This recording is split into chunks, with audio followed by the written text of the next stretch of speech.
A beach encounter. One crisp, early November morning I took a brisk walk on a beach near my home.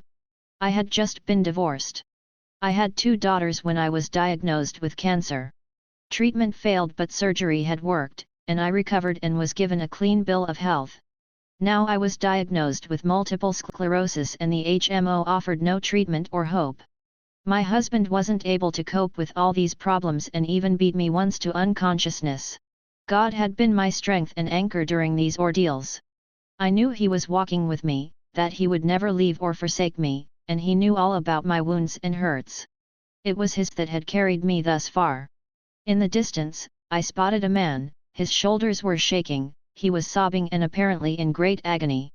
He was in his 40s, in blue jeans, t-shirt, short hair and clean shaved. "Are you all right? Can I help you with something?" He kept staring at the ocean. "I have melanoma," he said. "They are going to amputate my leg." His name was John, he was single and alone in the world. I noticed he was wearing a necklace made from old string with a cross on it. "Where did you get that necklace, John?" "I made it in a foxhole in Vietnam. All my buddies had been killed and to get my mind off my troubles, so I made it and prayed as I waited to be rescued." "When you were praying, did you believe God heard you?" "I don't know," he said, "my life was spared, but what for?" I explained, as best as I could, what the Bible had to say about good, evil, war and disease. As I spoke I was strangely aware that these weren't my own words pouring out of my mouth. They came with compassion and conviction that weren't my own. God was there with us, explaining His love and care to this desperate young man. "John," I said gently, "you've been through a lot and you are facing a lot more. You need someone to lean on, to support you. You need Jesus as your friend. You can trust Him, and He loves you, John. God is there for you. Jesus, His Son, died, so that we may have peace and eternal life." I told John about my life. I couldn't have made it without God's help and support. Gently, I led him in forgiveness and surrender.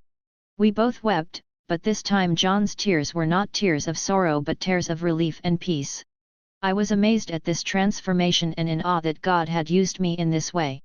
It's very important that you find a good church, get a Bible and start reading it. I tore a deposit slip from my checkbook, wrote down my telephone number and handed it to John. "Call me," I said. "We'll talk and I can also get you a Bible." I left him, then he ran after me. "You know," he said, "you are an angel who dropped in from heaven." Slowly he took his necklace off and handed it to me. Tears came to my eyes. I was overwhelmed, I knew I couldn't refuse to take it.